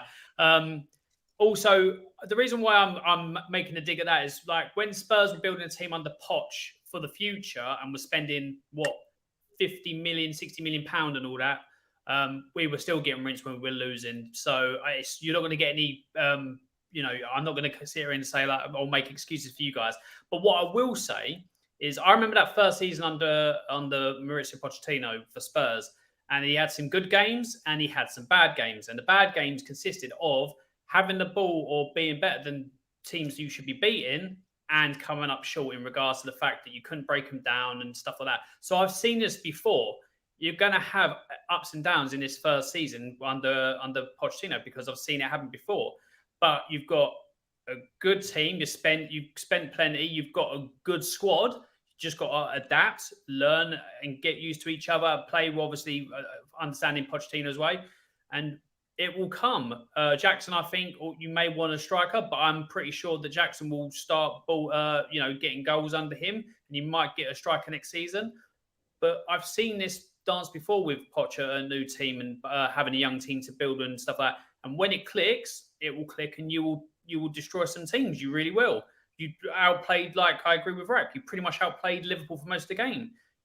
You could say you had most of the ball and outplayed West Ham for the majority of it. It just didn't go your way because this is the only point where I've said, and I've praised Poch for what he did at Spurs, but also said when it comes to the crunch, he couldn't get over the line in certain games with certain defensive teams that he couldn't get behind. With Chelsea, and the amount of attacking players they've got and the attacking threat they've got, I think he'll have more luck this way, and I think you'll see him go one step further than Spurs. over time. But as of right now, you're going to have some good performances. You're going to have some bad results with those good performances because you just can't quite get over the line. But it's not something you have to be worried about because, like I said, Yeah, 100%. Yeah. See, that's how most Chelsea fans are thinking right now. No one's saying, when I say top 5 or top 4, I don't mean we're definitely going to get it. I mean, that's the maximum. That's like us like achieving well towards the end of the season. So we haven't finished spending yet in terms. I think we'll still get one more attacker in, and obviously a replacement goalkeeper. And I think that'll be us for the summer window overall. Yeah. So And you know what? You never let me finish. To do what but just to go back to that video, what we've all seen, I just want to end with saying, fuck Chelsea. Chelsea shit. You know, I just wanted to go down that route. So, you know what? Did everyone get their say on Chelsea? Kendall, did you have your say? She there? I'm nodding like yes. Okay. And then everyone else? Everyone else is done? Okay. I was just going to say, we're going to talk about Liverpool, but I'm just going to quickly touch on Arsenal game. And if you guys have anything to say. Chez, you got to go? Big up. Yeah, well, see you there, guys. Big up, bro. We got to win this game. If we're going to be serious title contenders, we cannot lose against teams like Crystal Palace at home. Away from home. Crystal Palace don't have some of their best players tomorrow. They're going to, if you guys don't know, either due to injury, they're going to have Michael Elise out, and he's one of their best attacking threats. Zaha has been transferred out of the club. My front three is going to be Saka, Havertz, Martinelli, midfield of Rice, Partey, and I'm going to go Zinchenko left back. So I'm going to go very strong midfield, and I'm going to have Zinchenko back in the left back position. And I know Eddie or Trossard, people are calling for him to start up top, but I do believe Mikel Arteta is going to get Havertz into this team no matter what, every game, in order to try to get him up and running at this. I'll be honest now, Gal. If Havertz is up front, you ain't scoring. I think he's going to go with Havertz up top. Or I've got 2 questions for you, Gal. 2 questions. These are very important. What's your score prediction? Do you guys concede? Yes, we concede. And the way I think the game is going to go, this is a spoiler. So if you want to watch the game and you don't want to get a spoiler, I'm sorry, but I'm about to tell you what's going to happen word for word. So it's going to go like this. Arsenal's going to score early. Then we're going to bury a second goal, and we're going to sit back and try to win a comfortable 2-0 game. But then it's going to be shaky, as we always concede after a mad couple moments. And then for the rest of the game, we're just going to try to get out of there with a 2-1 victory, and or else it could be a draw. So at this moment in time, I don't think we're going to go there and blast them 4 or 5-0. It's just going to be us trying to hold on to a 2-goal lead after we get it. So next question. By that logic, you will win both halves. By that logic, no. We're going to get outplayed in the second half. But we're going to by like the score line, because it'll be 2-0 and then 2-1. Technically, you've won both halves. I'm just asking because I got to put some bets down on this game. And No. I'm saying we're going to. I'm saying we score in the first half, and the second half is a draw. 1-1. Right. Okay, so the game ends 2-1. Simply put, I believe the game's going to end 2-1. And if Havertz is not starting up top, Havertz is going to start in the midfield. I don't see Arteta dropping Havertz. I just don't think he's going to drop him. I think Eddie would get dropped before Havertz. And a lot of people in the comment section who are Arsenal fans are going to disagree with me.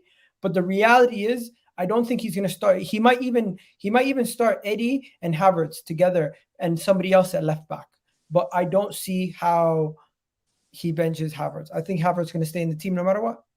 That's just based on what I think right now. I think the most likely this is going to be the team, and the only way this team changes is if one of Rice or if Partey's playing right back, and something else happens at left back. That's the only way. That's the only way I see the thing changing. What do you guys think about that? You think Havertz shouldn't be starting this early in the season? You think that's a problem for us? I just do not rate the guy. I mean, I know I'm not a football manager or whatever, but and my talent ID is probably in the bin, but I just don't rate him. I just don't see right now why he should be starting up front for you. But I actually agree, Egal. I think that Mikel Arteta will want it to work, and he'll want him to integrate into the team as much as possible, because there has been a chunk of money spent on him.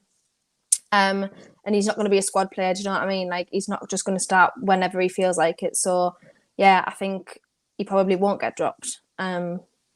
So it'll be interesting. I don't know what's going to happen really, but I think it's unfair on Nketiah really.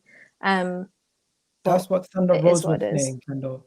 Thunder Rose Yeah, is making yeah, a good point. I He's think saying it's Partey unfair. right back, KVR left back, Ben White gets dropped, and Havertz stays in the midfield, and Nketiah stays Why up would top. Ben White get dropped though?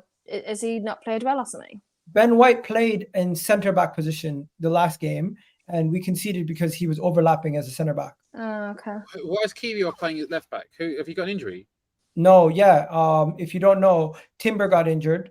He's yeah, out yeah. for 2 months, and Zinchenko's just come back from injury. So Okay. left back, the people who are fit Right, is Tierney. KVR and Kieran Tierney's Tierney. right? But Kieran Tierney's on his way out of the club. We might be selling him. Oh, okay. So that's the situation there. But yeah, personally for me, I think we win this game. Anybody think Arsenal are going to drop points to Crystal Palace away? I don't think that's going to happen. But the way the game goes, Palace can be a tough place to go, though, man. Like, I don't know. Liverpool, I always think, yeah, we'll beat them, but they always give us a really tough game. I mean, I expect Arsenal to win, but Monday night under the lights, everyone always says that, under the lights, you never know. London derby. Last time we played them on a Monday night under the lights, I think we lost 3-0. Oh, but can they do it on a night in Stoke? That's the question. No, but that was when we bottled top 4, back when we had friggin' Rob Holding and Cedric in the midfield. I mean, in the team. So I don't. It was actually a nice time. Did anyone else enjoy that time? Kendall, stop it! I had to beat Newcastle 17-0 on FIFA that night because you guys ruined my thing. Anyways, Egal, it can't happen. It can happen. Respect the opinion. I know it can happen, but I'm just saying it's not going to be an easy game. Yeah, I think there's a lot more Arsenal fans who are saying we're going to smash them 5-0. Ask Gunnar Souls. He said we're going to smash them 5-0. So there you go. Anyways, let's go to the Liverpool game. Did you guys watch the Liverpool game? By the way, anyone who captained Mo Salah, you won this week. You won this week because Mo Salah got 5 points, and double that is 10 points. And yeah, I captained Mo Salah, so that was good for me. You did? Yeah, I did. Yeah. Can't believe it. I dropped Trent so quick, What do you dude. mean, Egal, saying that I'm so crap at FPL? Like, you can't believe that I captained Mo Salah. No, I can't believe people actually captained him. I did because obviously we were playing Man City, so I thought, and they obviously played midweek. I was like, I'm just not going to captain Haaland this week because I'll just captain him for the rest of the future weeks whenever they play. And so I thought I'll just go with Mo Salah because obviously it was Bournemouth, so I just assumed that there will be a result there. And luckily it worked out. But I had like Mitoma as well, and he got like 12 points or something as well. So don't tell me you had a Mbuemo also. I did not, sadly, but I did a big. Do you know what ruined is? I had Alisson and Trent. Trent's you know gone. What? I have 0 Liverpool on my team, but I have a couple questions. Rak, since you kind of spoke about Szoboszlai, I want to ask you about the performances from Szoboszlai and the red card for McAllister. Did you think it was a deserved red card or not? Also, I wanted to ask you about your overall performance in the team, what you thought about your attack, your defense, and the goal that you conceded early in the game. Were you ever worried that this was going to be all over again like last year, one of your poor performances? Okay, so quick, just about the red card. Like, anyone who's played football, even if you've only played on a park, right, and to know, even if you've just watched your child and you've watched, that is not a red card offence. He's not gone in studs showing in an aggressive manner. His foot was marginally higher. And was it a straight red as well? It wasn't 2 yellows. It was a straight red. It was a straight red. That's not. It's just a clash of feet, and both of them had their feet relatively high. McAllister was slightly higher by a couple of inches. It's not a red card, man. Like I don't know. Like, it's happened, and we have to take it. And I don't think we've got any means of appeal. But like, I just don't think that kind of tackle is worthy of a red card, because you've essentially got side foot to side foot, right? And both feet are kind of in the air, but they're both in control of their bodies. He's not really endangering a player, because what's the worst that can happen? Because the opponent's foot is in the air, the worst that he can do is kick his foot, and his foot then, goes off in a foot or two in the other direction. Like, it'll be a kick in the foot. It's not red card anyway. But forget about that. What about the penalty? People think the penalty was not a penalty. It was a pen. I saw it. It's one of those. Yeah, he didn't need to do the Superman, but it was a pen. No, yeah. It kind of reminds me of what Jesus did against Liverpool in the box. You know what it was? Look, the referee gave it, and because there was contact, the VAR is not going to overrule it. And so, yeah, was it theatric? Absolutely. You know, could he have stayed on his feet? Yes, probably he could have stayed. Man on his did an feet. Olympic dive head first. Yeah, it was a 9.5 for me. The first 10-15 minutes, we were Awful. It was as bad as it was for last season, where at any given moment the opposition could score. They were cutting through us. We were doing stupid things. Trent was laying the ball back into the path of an opponent. Alisson was dilly-dallying on the ball and losing it, and it was bad. But after that 15-minute mark, we kind of somehow managed to regain some composure.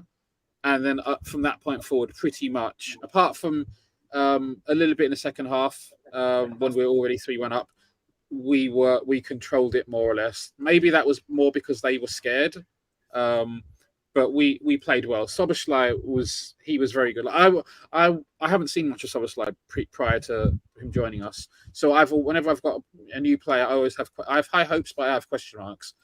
But just some of when the commenters said it earlier on, he was very silky in his approach. Just little 1-2s, very delicate passes, movement off the ball. He just looked like a very classy, elegant player. And you marry that with McAllister, who's got work rate, who's got some tenacity, who can also pass the ball, who's good on the ball. That's a very good combination of the two. The question mark is going to be our defensive midfield. I don't know anything about Endo, but the only thing that I know is what German commentators, people who watch a lot of German football, have tweeted about and stuff, and said that he's a good player. How good is good, we shall see. But if he's semi-competent, I think we'll have a decent season. But we also need to bring in another defensive, because I think Endo probably is going to be a good backup defensive midfielder. I don't know if he should be a starting defensive midfielder, but it was only Bournemouth, so I'm not going to get too carried away. But overall, the performance was good. Even though we went down to 10 men, we managed to get the third goal, which basically tied the game up, and it was encouraging. But look, it was Bournemouth and it was at home. We have a very, very difficult game next week against Newcastle. My good friend Kendall and her lot, and that's going to be a true test. Away at Newcastle or at home? Away at Newcastle. Oh, wow. The revenge for Nick Pope. Revenge came for Nick Pope. You better not do a Nick Pope's. Again, I can't remember that. I've just had to go through it again with a documentary coming out, and obviously because it was like it replayed the Carabao Cup final and stuff, and I didn't need to see that again. I'm not gonna lie. I need to watch that. Is it good? It's good. It's very different to like All or Nothing. It's more like behind the scenes and like the business plan and like us sorting out transfers and stuff. It's like really interesting if you're interested in that sort of stuff with football. But yeah, it's good. It kind of on Amazon Prime.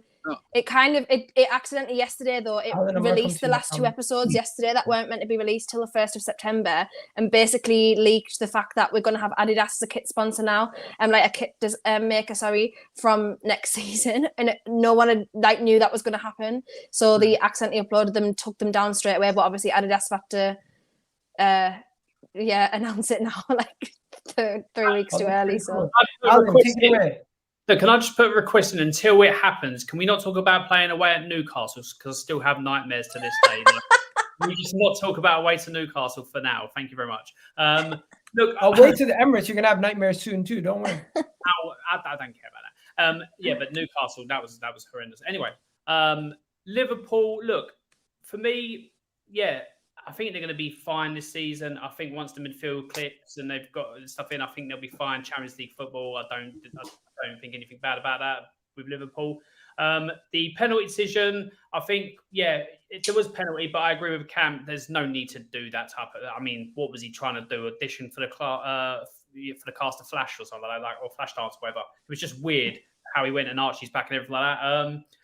Flash and flash dance are two completely different things. I meant flash dance, but I kind of channeled my inner DC thing and I was like, Flash, I had to go back and revisit it.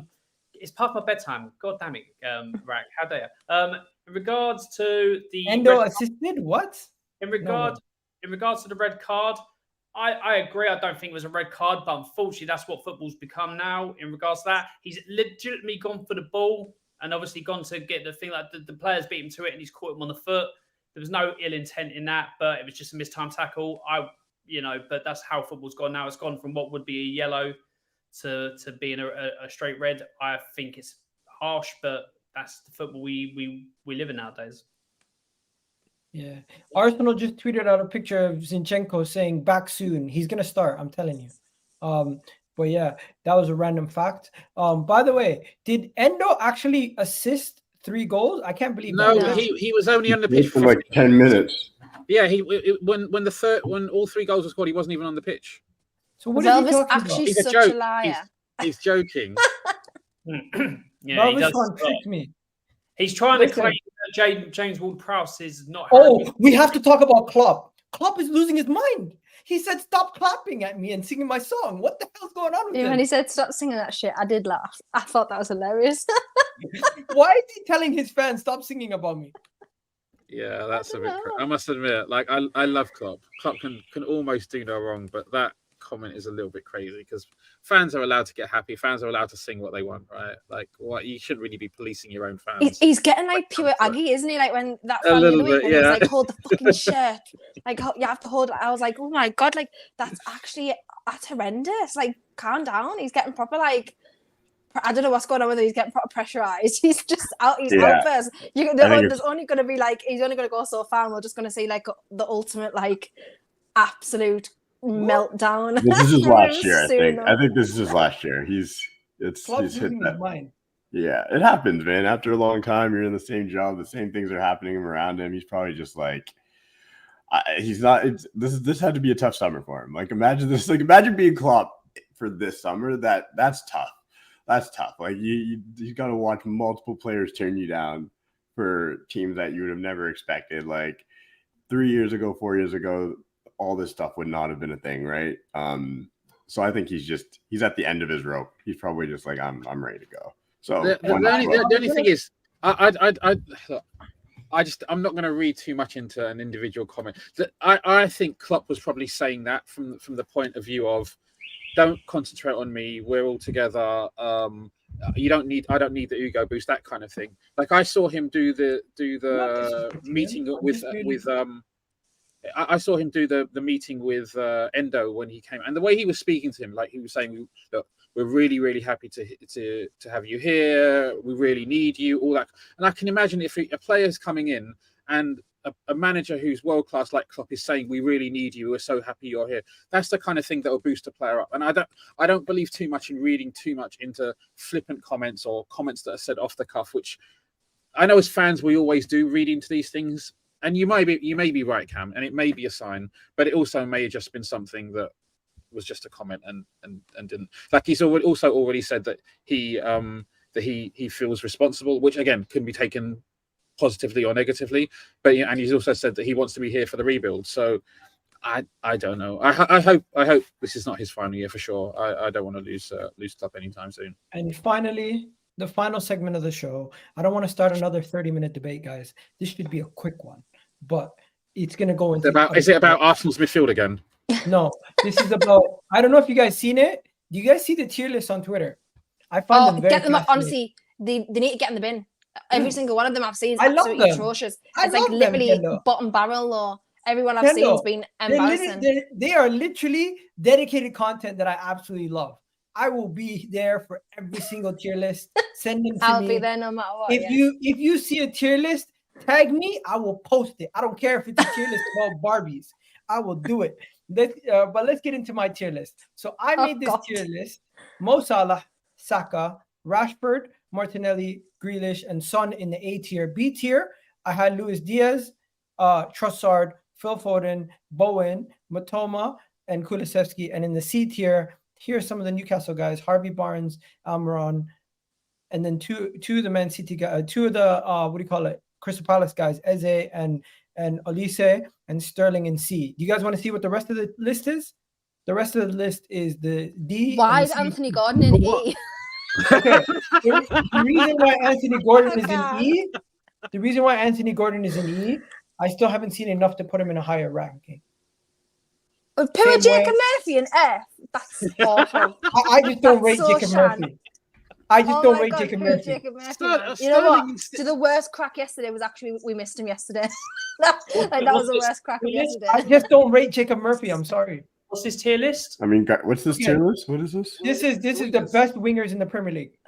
It's just I hate them. I see them all the time. Like out of context, Footy Manager put one on the other day of like the managers, and he put like bloody who was it? He put someone above Eddie Howe, and I was like, "What are you You doing?" put Eddie Howe in good. I have it. You want me to show you? Oh no! I think it's unfair to put Garnacho anywhere near these lists. tier list? He's 18 years old. Who's on his tier No, but that's why I put Garnacho in. Egal. The same as Well, Egal, the only I agree with most of that, but Anthony needs to be below F. Surely you can't have him. Relax. no. I put Anthony. He's literally Touchline. Come on. that score. That like he should have scored against you. Like relax. That was. Congratulations. Hitting a post means you're incredible. Great. Fantastic. Why is Ben Rama at the bottom? I'm joking, It's Dan. because I really rated Ben Rama highly, and he's under-delivered so bad. So I don't rate Well, him. this is the problem. He's a championship player, right? When you're good in the championship, doesn't mean you're going to be good in the Prem. Like Bro, I thought he was good enough to play for Arsenal. that's wild. I just think Garnacho. I think it's unfair. I feel bad for Garnacho right now because he's No, an but you guys missed the imp- whole point. The whole point I showed this was so you guys can tell me what you think about Luis Diaz. Does he deserve to be in that B tier or not? Get to the point then, Egal. Yeah, straight up. I didn't, The whole thing was about Luis Diaz. What? Is he not on there? Oh, where have you got I him? didn't B? mention it till now. Yeah. No.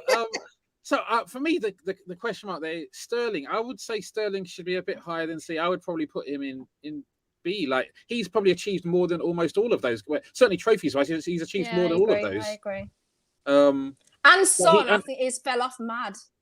I think he's a bit too high. I think I'll put Son one down as well. Matoma, if you've been watching, Jesus, kid's good. He's real good. We'll Yeah, see what he Matoma could achieves. cost 100 million. We'll see what he But yeah. wins, but the guy is unbelievable. So is it fair to have Luis Diaz just below the B tier? fine. If you want to. In the same For now, bracket I as think Kul- I still It doesn't- think he's gonna yeah. have a good season. Alan, he's in the same bracket as Kulusevski, Luis Diaz.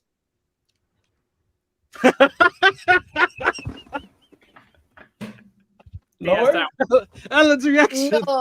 No, stop it, Alan. By the way, Alan, you have Trossard, Phil Foden, Don't be a hater, Bowen, Alan. Don't be a hater. Trossard, Phil Foden, Bowen, and Matoma in the same bracket as Kulusevski. I think To be Kulusevski's too high. What? Can we revoke her to come in? Can we revoke her path to come in? Seriously. No, you cannot. Look, to be fair, Kulusevski, the way he's been performing, like this was the first when he first came in that first season. I'd have him at least A. That's how good he was, but I wouldn't be the way he's playing at the moment. You could say C, maybe lower. See, so I'm not even wrong, Alan. No, I'm- you actually I'm- agree with it. I'm going to say Saka doesn't deserve to be an S tier until he wins something significant, in my opinion. Saka doesn't deserve to be up there until he actually, like, you're putting him beside a dude who's won the Champions League, who's won the Prem. Like, I get it. bro, His talent Sterling is should be B. undeniable. Start So winning. Sterling should be S.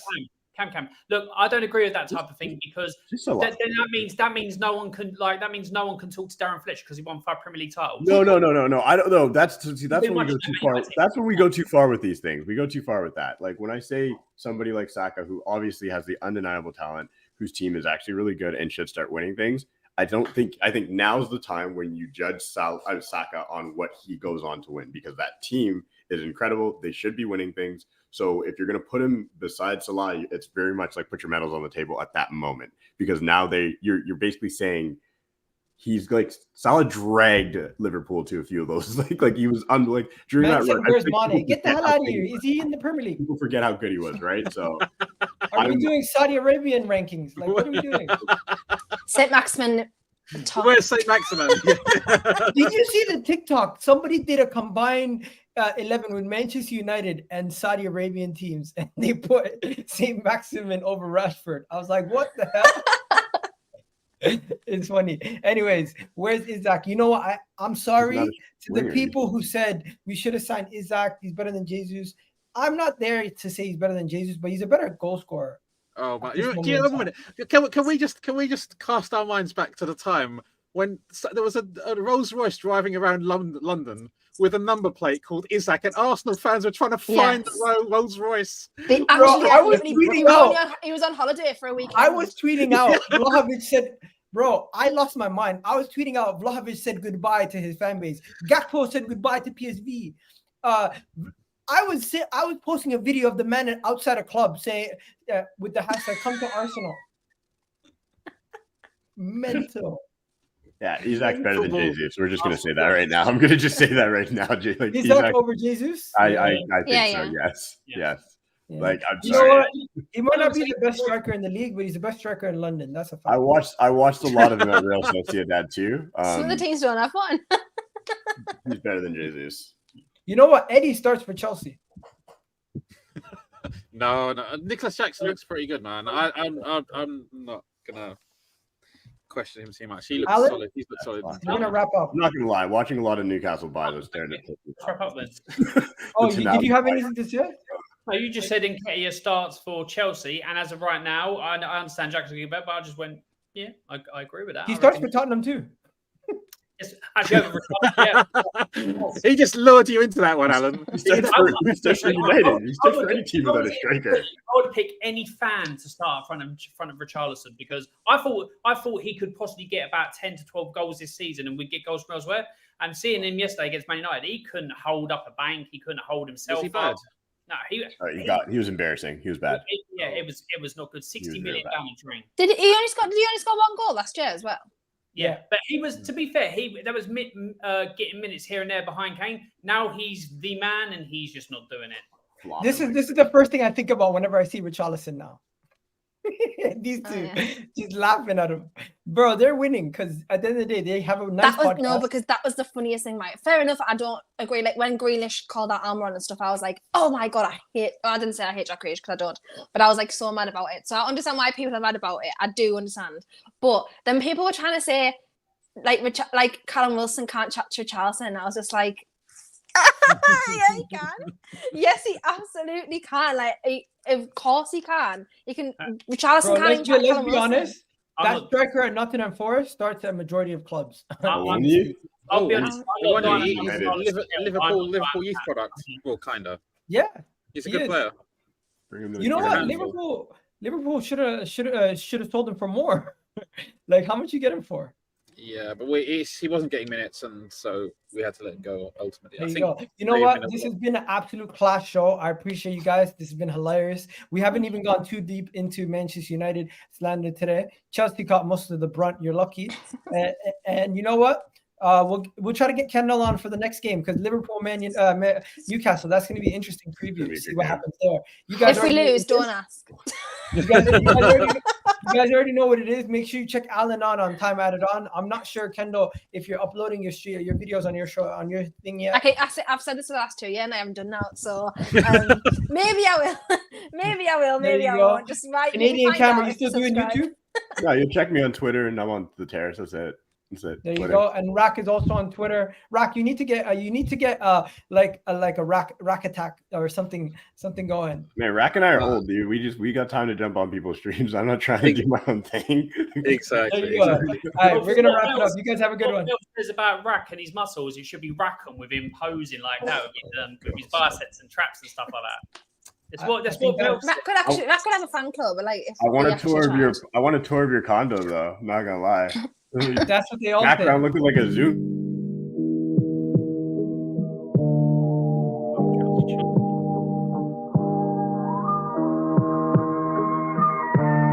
Chelsea's in the mud.